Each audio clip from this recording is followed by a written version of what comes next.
Hello everyone, welcome to Isso's World, the all-in-one ultimate channel.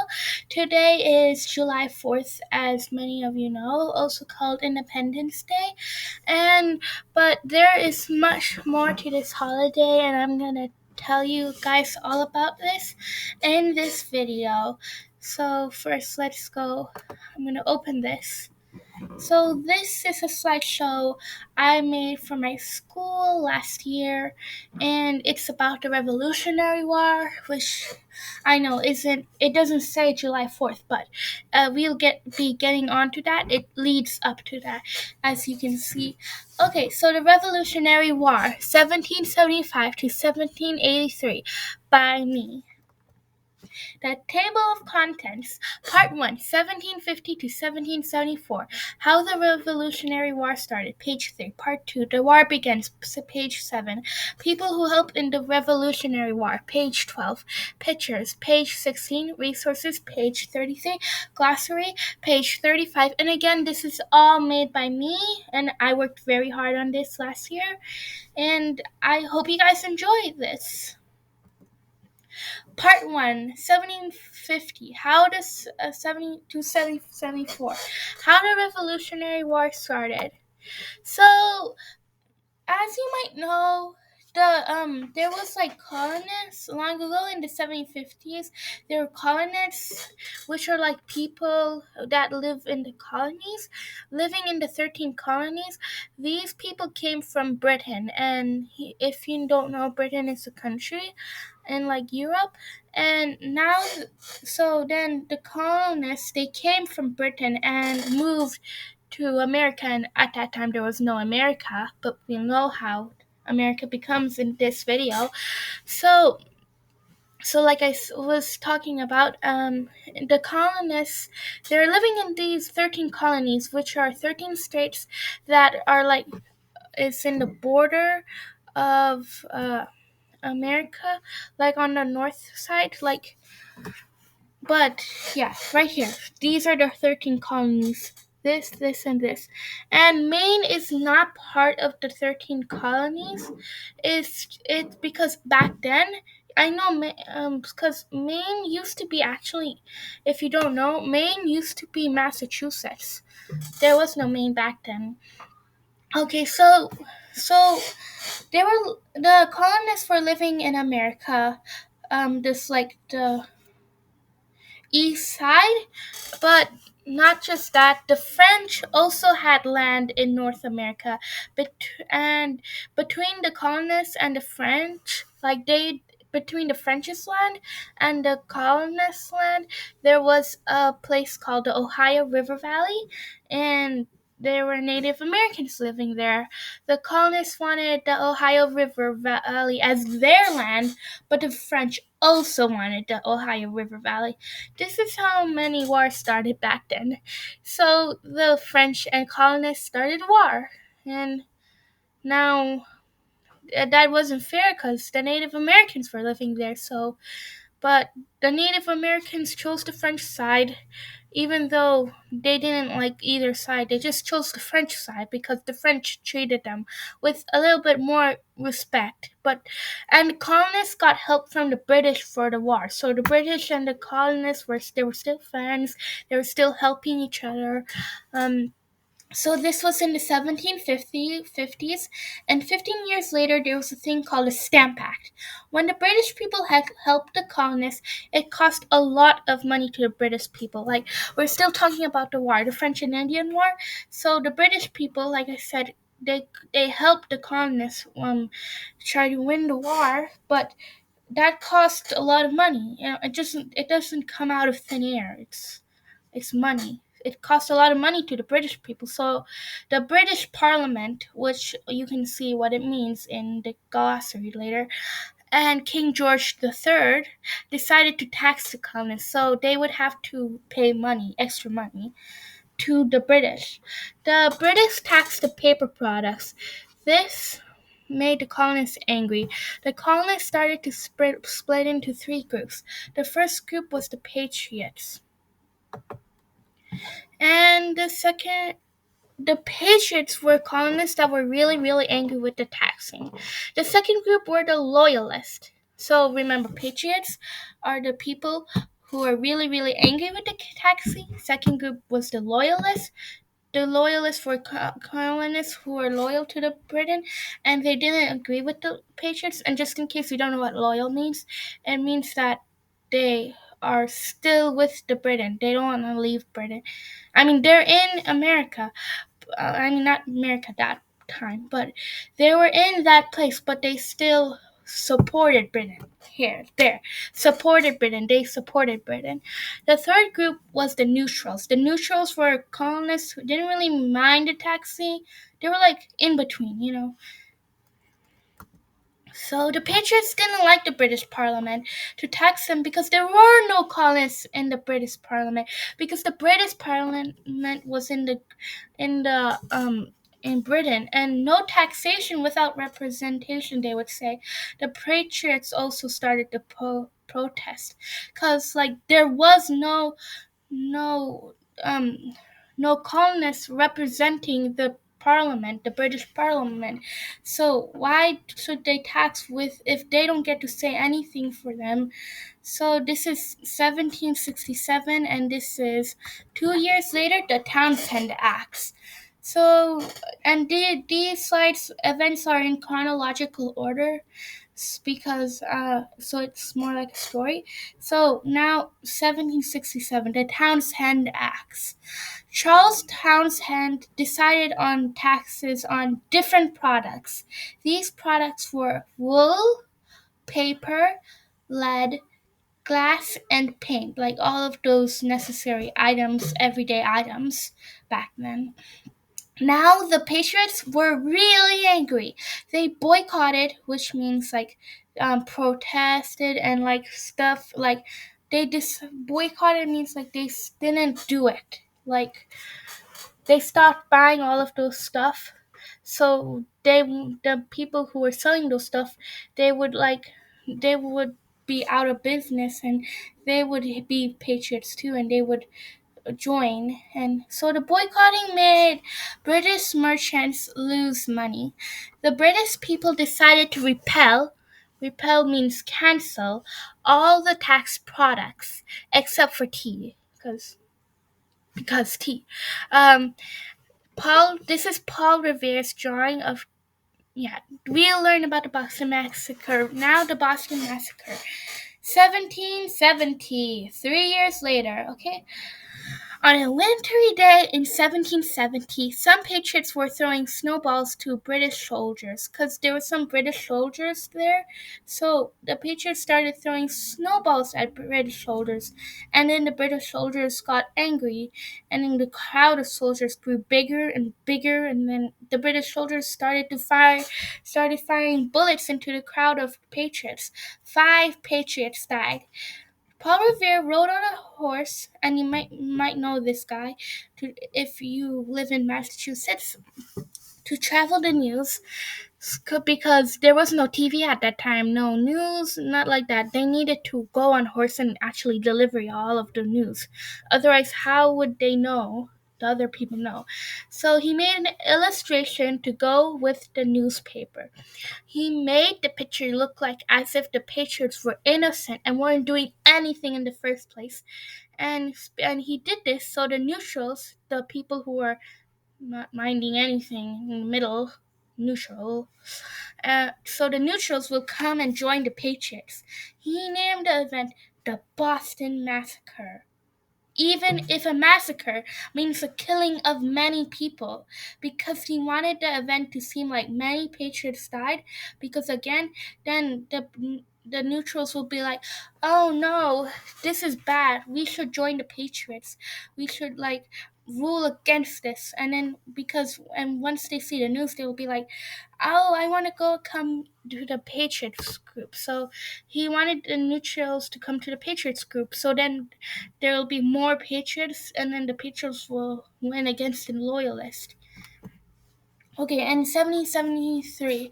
This is 3 years later again, and it's called the Boston Tea Party. Certainly, you might have heard of it. So now back to tax tea. Remember about the tea that was taxed? It wasn't cancelled. The British didn't cancel the tax tea. British not only taxed the tea for the colonists, they did not let colonists get tea from other countries. So because the colonists they were boycotting all of the items, so they so the British won't even let the colonists get tea from other countries. Now the patriots were angry, mad.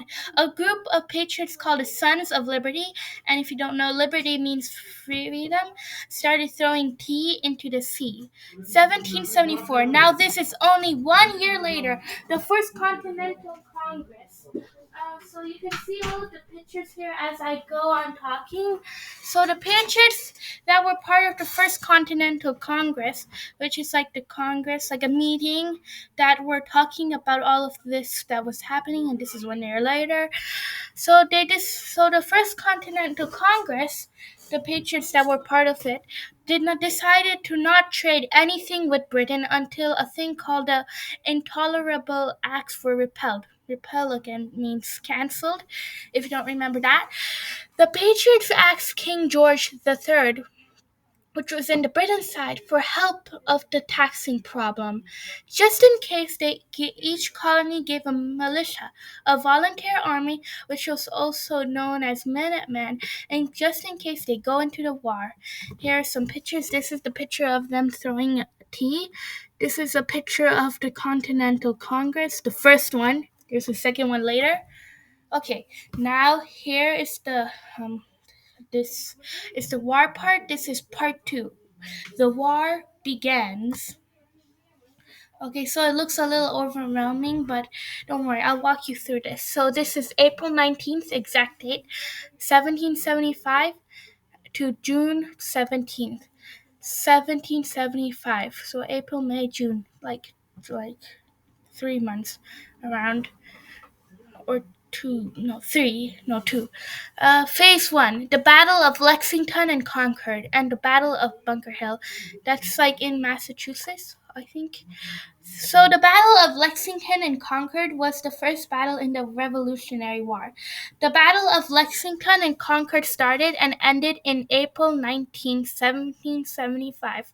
Before the war, Paul Revere and two other people traveled by horse to Lexington and Concord in Massachusetts to warn the Minutemen that the war was going to start there. The British won the Battle of Lexington and Concord, but a lot of British soldiers died than the Patriots. The British won because the Patriots were low on bullets. So the only reason the British won was because the Patriots were low on bullets. So that's why, because once you don't have bullets, you can't shoot anymore. So that's why the British won.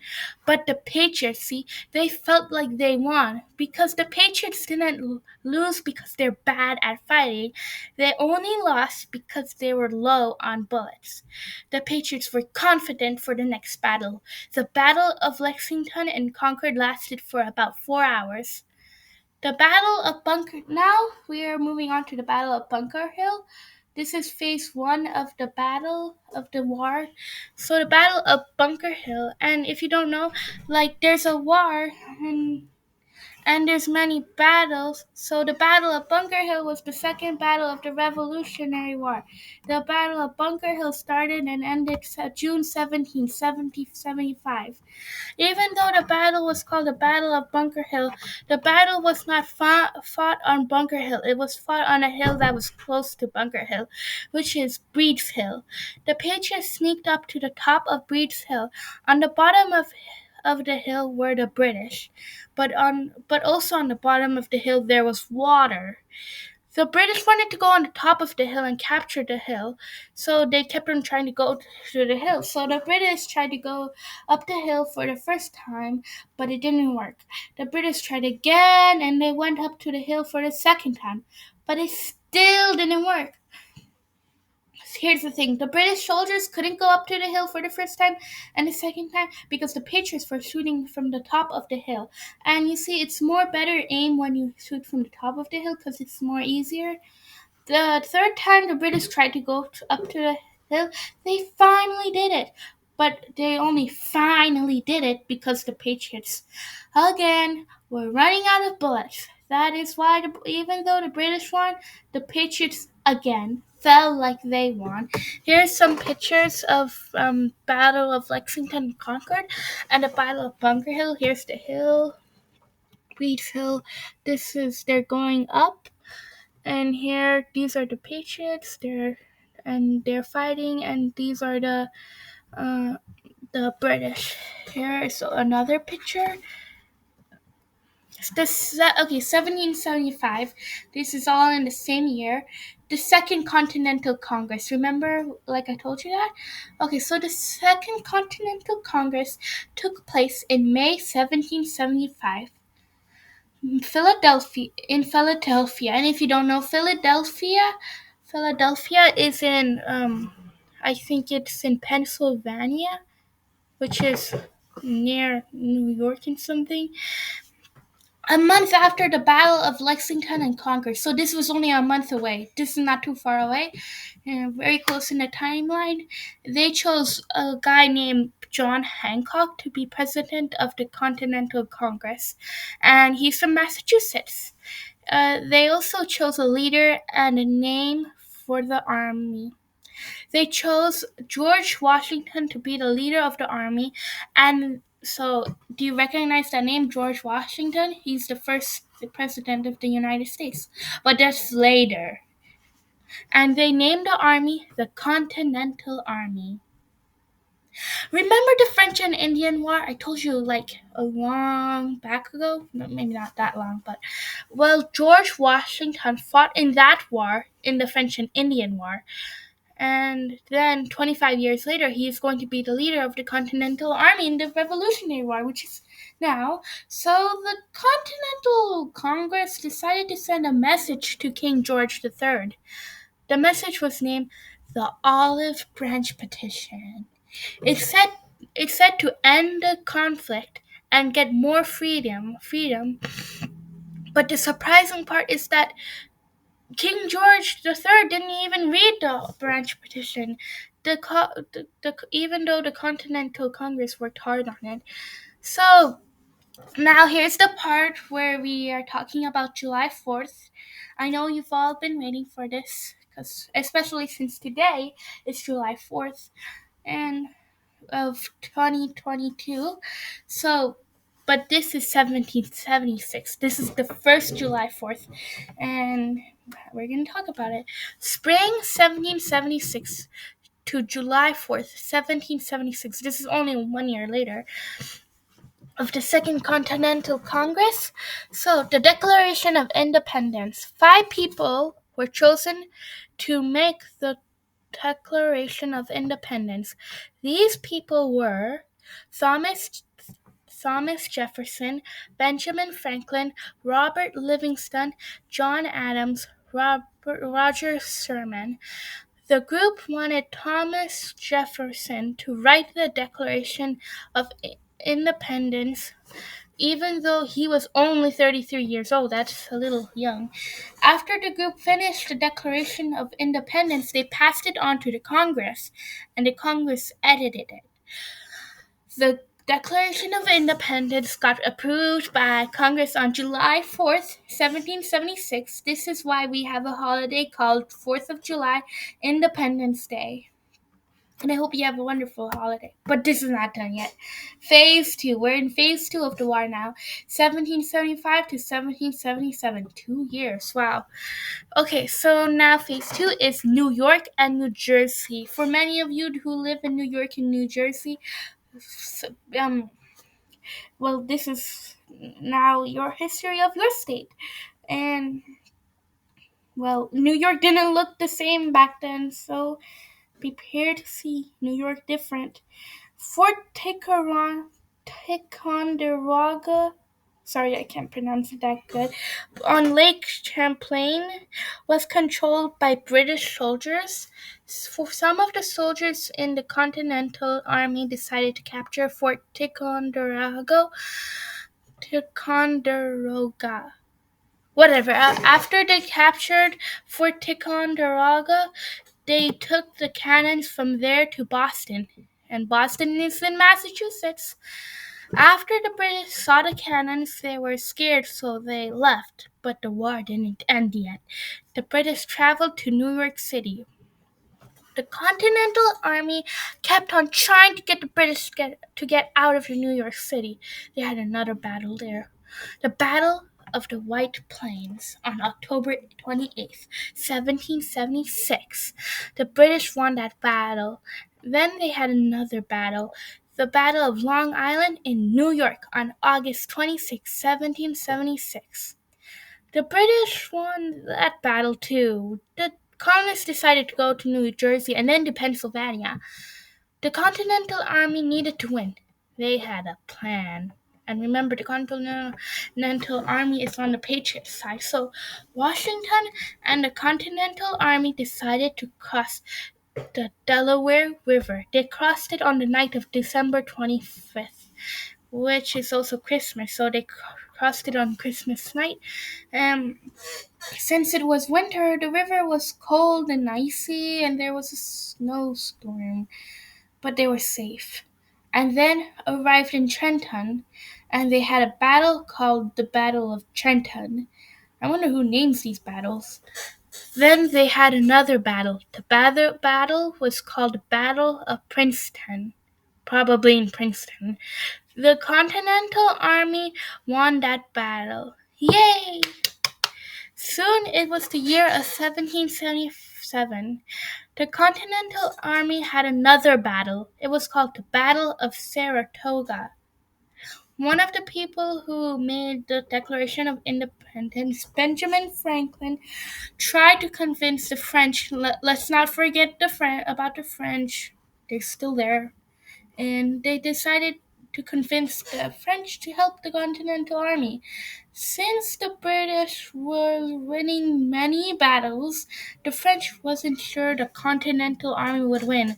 So they were like, why, if you're not going to win, why should we give you money? But after the Battle of Saratoga, the French decided to help the colonists. Good decision, French. Continental Army and win the war. Hooray! Now we're in phase 3, 1778 to 1782. 1782. Phase 3, down south and Yorktown. Remember, you gotta remember about many things in this. Remember about those loyalists, the group opposing the Patriots? Well, the British went down south around 1778 because a lot of loyalists were there. They thought that they would get help from the Loyalists, but turned out that a lot of farmers in the South were patriots. But still, the Loyalists that were there helped the British, but it was not too much help. A lot of battles happened when the British were down south. A person called Nathaniel Greene decided to take command of the South American army. But his army didn't have too much soldiers. The British had more. But he had an idea. Come on, we're listening to this idea. He decided to attack, then retreat. Attack, retreat. Attack, retreat. And guess what? His idea worked. The British were tired, so the British decided to rest at a place called Yorktown, which is in Virginia, part of the 13 colonies. The Continental Army now needs money. Yep, we need money. They need money.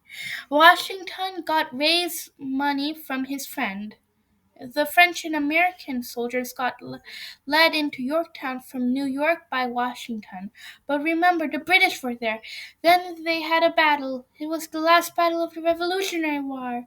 Finally, it was called the Battle of Yorktown. It was an important battle. The Continental Army won the Battle of Yorktown. The British surrendered to the Americans. The British went out of Yorktown. The Americans won. Both of the countries, Britain and the United States of America, signed a treaty called the Treaty of Paris. Pretty. People who helped. Okay, now we're on section 3. So that was it. But now we're talking about people. We're talking about the people who helped in the Revolutionary War. We're getting more specific on the people instead of the events. People who caused the events.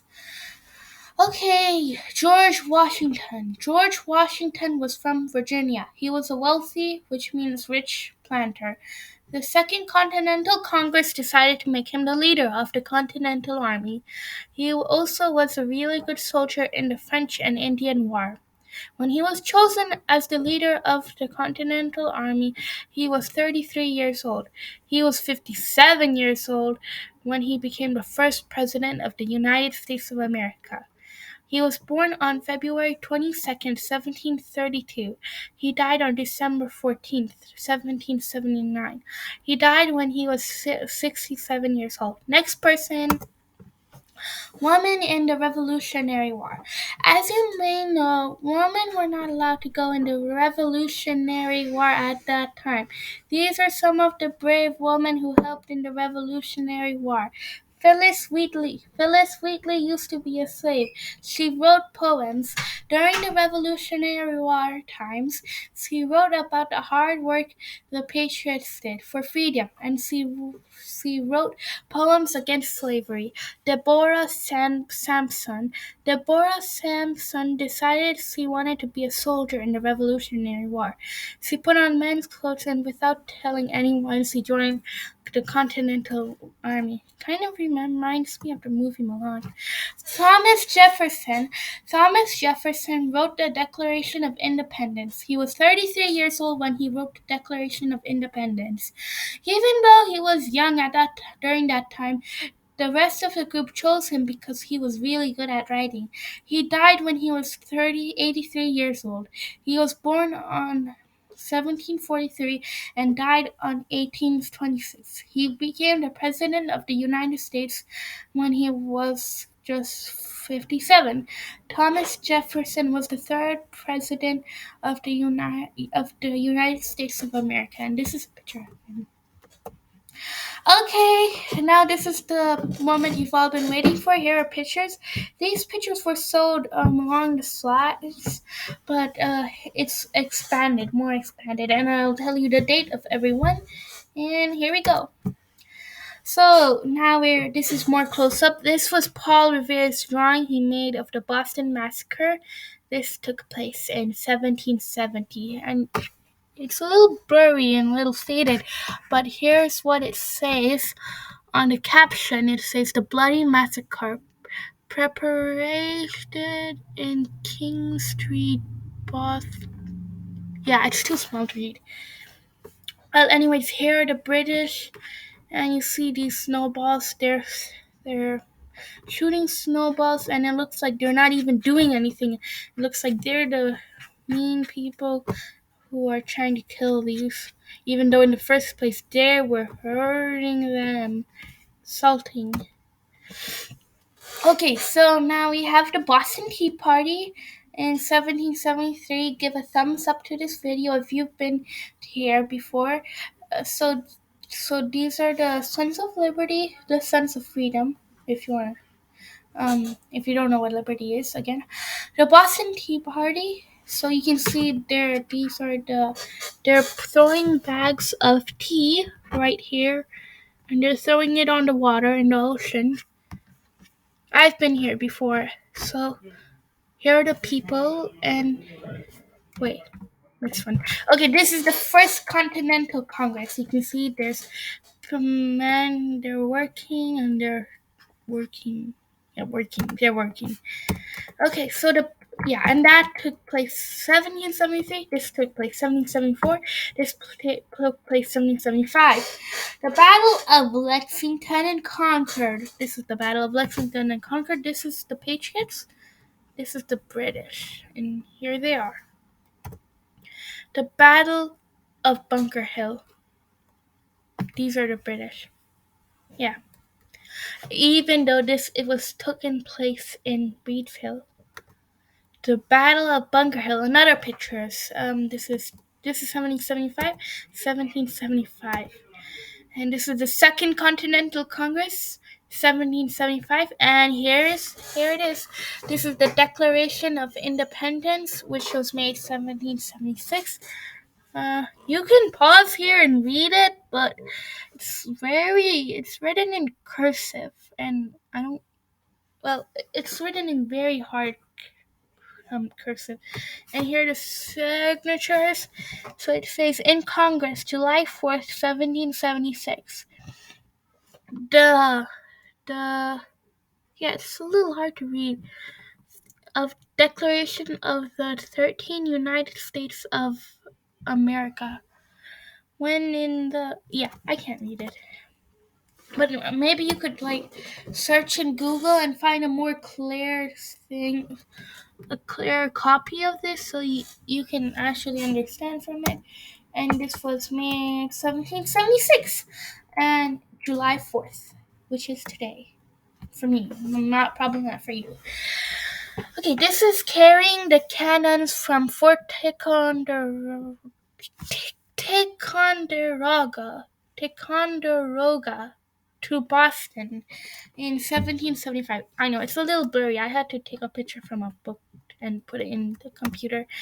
Okay, this is not blurry. This is a painting, and all of these are painting because, as you might know, there was no internet back then. You know, uh, wow, look at the flag of the United States. It looks like this. Currently, our flag has 50 stars, each representing each of the states, and we have the 13 stripes, the red and white. Those represent the 13 colonies, the original America. So this is the Continental Army crosses the Delaware River on December 25th night in 1776. They're crossing the river, and look at that ice because it was winter. They're rowing and rowing and rowing. And this is the Battle of Yorktown, the final battle, one of the most important battles here. And this was in 1781. Wow, that's a long time. 1776 to 1781. That's 5 years later. And look, the American flag is a circle. Right now, wait, so probably if you guys are watching this from the future, like a long time later, and it's not 2022, I wonder how the flag looks like then. Probably it looks the same, but it would be like very different. If it was like different, probably if another state comes and join, but I don't think that will happen. Okay, here's our flag, and again in 1781, and our flag changed again. Look, it's like a circle thingy with a circle thing a star in the middle. This is, I think, depending on flag, I think this is the British, and this is the Patriots, and this is Battle of Yorktown again. Wow, look at all of those people. Again, the 1781 and the last war, the last battle. And a battle, there's many battles in a war. Okay, so this is a picture of George Washington, picture of Phyllis Wheatley, picture of Deborah Sampson, picture of Thomas Jefferson, and now we have the resources and glossary. So resources I used for this book or slideshow, whatever you want to call it. So I use Google. You can see Google, however you put the logo. And I also use this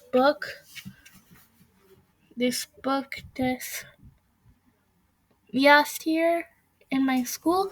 And if you guys are watching this in your classroom because your teacher showed this to you, it's a pleasure making this video for you guys because that's really I would really like that. So glossary parliament is a group of people who makes the laws of Britain. If you didn't know before, patriots, people who really were against the taxes, and loyalists, people who were loyal to Britain and thought the patriots were doing silly things Neutrals were people who were fine with the taxes, in the middle. Repel is to cancel. And a militia is a person who volunteered to be an army, and a Minuteman is the same thing as militia. And they're called Minutemen because these men needed to get ready in a minute. And that's it. I hope you enjoyed this video, and please subscribe to ASOS World, and have a great day, and enjoy the fireworks wherever you are. Bye!